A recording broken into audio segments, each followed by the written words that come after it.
नमस्कार दोस्तों, जय माता दी। नमस्कार दोस्तों, स्वागत है एक बार फिर से हमारे चैनल पर। दोस्तों, वीडियो शुरू होने से पहले अगर आप भी दुर्गा माता से सच्चे दिल से प्यार करते हैं तो इस वीडियो को लाइक कर दें और चैनल को सब्सक्राइब कर दें और साथ में कमेंट बॉक्स में जय माता दी जरूर लिखें। दोस्तों, हिंदू धर्म में नवरात्रि का एक अलग ही महत्व माना गया है। इस साल की शारदीय नवरात्रि 15 अक्टूबर से आरंभ हो चुकी है और 23 अक्टूबर को समाप्त होगी। नवरात्रि के इन 9 दिनों के दौरान माता के 9 रूपों की पूजा पूरे विधि विधान से की जाती है। यह 9 दिन बिल्कुल एक उत्सव की तरह होते हैं। इसमें अष्टमी और नवमी को कन्या भोजन कराया जाता है। कन्या भोज भारतीय परंपरा का एक महत्वपूर्ण हिस्सा है। कन्या भोजन में बच्चियों को हलवा पूड़ी खिलाया जाता है और माता को भोग लगाया जाता है। बहुत से लोग माता रानी को हलवा पूड़ी के अलावा भी बहुत से चीज़ों का भोग लगाकर प्रसन्न करते हैं। नवरात्र में माता रानी को खुश करने के लिए लोग कन्याओं को भोजन कराते हैं। भोजन कराने के साथ कन्याओं को भेंट देते हैं।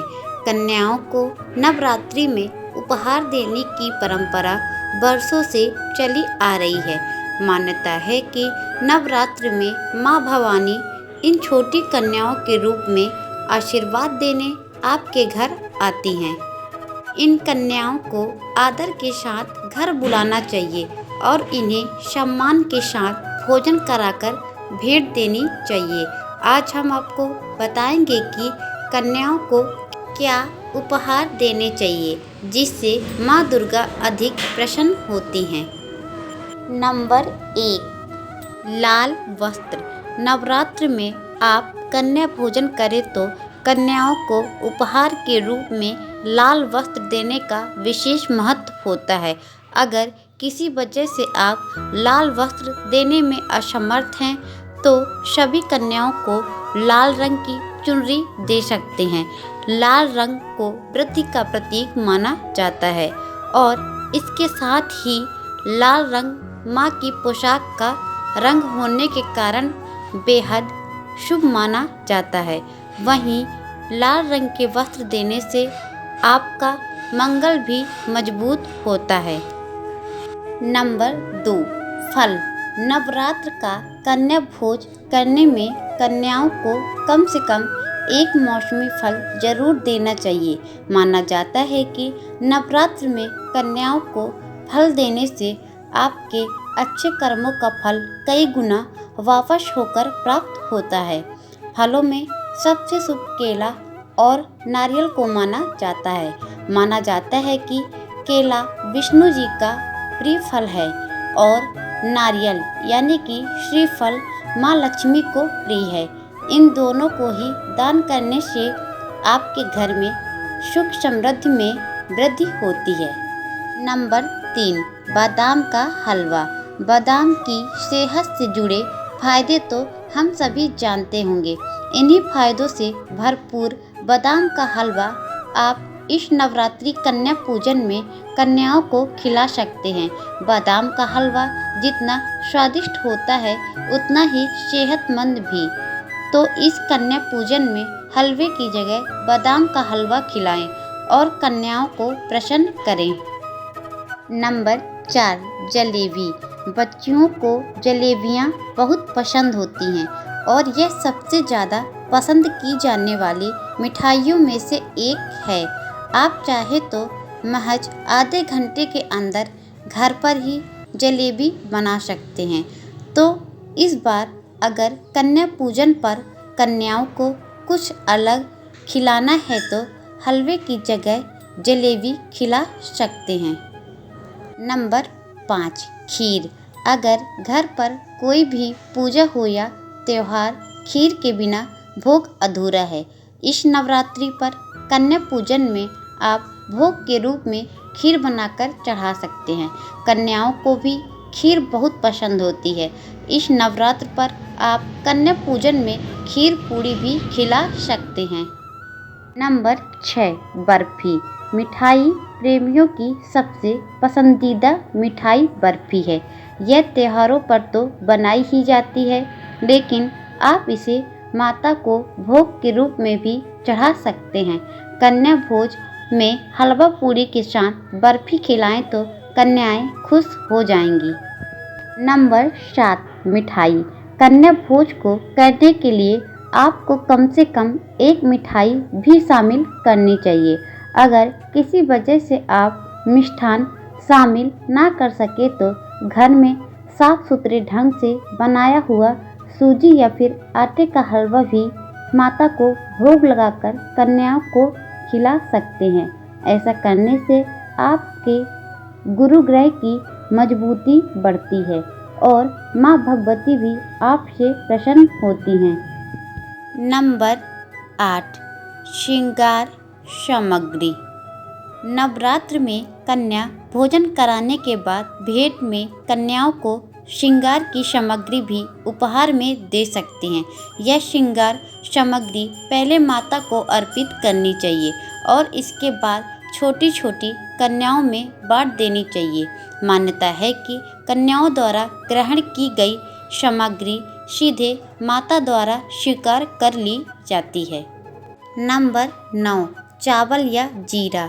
परंपराओं के अनुसार कन्याओं को जब विदा किया जाता है तो विदाई में उनको कोचा दिया जाता है। इस कोचे में चावल और गुड़ दिया जाता है। मान्यता है कि इससे आपके घर में धन धान्य में वृद्धि होती है। नवरात्र में भी आप कन्या भोजन करें तो विदा करते समय कन्याओं को उपहार के साथ थोड़ा सा चावल और जीरा भी देना चाहिए। इससे आपके घर में संपन्नता बढ़ती है। नंबर 10, सिक्के। नवरात्र में कन्याओं को विदा करते समय उन्हें दक्षिणा के स्वरूप कुछ रुपए पैसे भी जरूर देने चाहिए। ऐसा करने से माँ लक्ष्मी आप पर प्रसन्न होती हैं और आपके भंडार भर देती हैं। हो सके तो कन्याओं को अपनी सामर्थ्य के अनुसार 11, 21 या फिर 51 रुपये दक्षिणा में दें। तो आइए जानते हैं कन्या पूजन की विधि। कन्या पूजन के एक दिन पहले सभी कन्याओं को आमंत्रित करें। सभी कन्याओं और छोटे लड़कों के चरण स्पर्श करें और उन्हें साफ सुथरी जगहों पर बिठाएं। इसके बाद उनकी कलाइयों पर मौली बांधें। सभी कन्याओं लड़कों को तिलक लगाएं। इसके बाद उन्हें भोजन खिलाएं। कन्या पूजन के लिए हलवा और पूरी का प्रसाद तैयार करें। बच्चों को प्यार से भोजन खिलाएं और अंत में उन्हें गिफ्ट्स दें। उनके पैर छुए और उन्हें भेजने जाएं।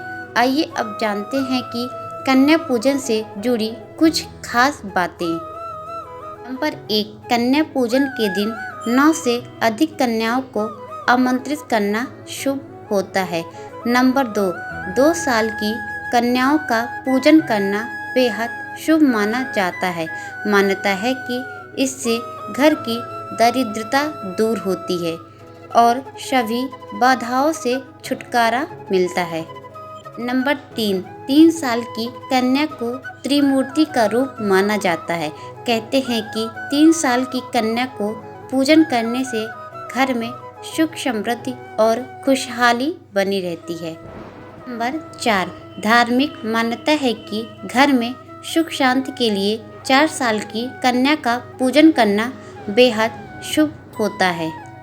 नंबर 5, 5 साल की कन्या को रोहिणी कहा जाता है।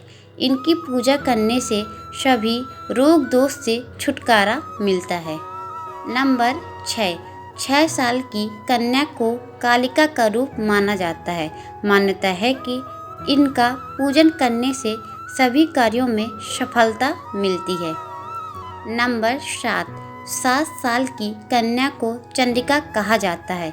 मान्यता है कि चंडिका का पूजन करने से घर में धन दौलत की कमी नहीं होती है। नंबर 8, 8 साल की कन्या को संभवी कहा जाता है। कहा जाता है कि 8 साल की कन्या का पूजन करने से सभी कार्यों में सफलता मिलती है। नंबर 9, 9 साल की कन्या को माँ दुर्गा का रूप माना जाता है। मान्यता है कि 9 साल की कन्या का पूजन करने से शत्रुओं पर विजय मिलती है। नंबर 10, मान्यता है कि 10 साल की कन्या का पूजन करने से सभी मनोकामनाएं पूर्ण होती हैं। अगर जानकारी अच्छी लगी हो तो प्लीज़ वीडियो को लाइक करें, चैनल को शेयर करें और सब्सक्राइब करें। नोटिफिकेशन को ऑल पर सेट कर लें ताकि सभी वीडियो आपको मिले। धन्यवाद।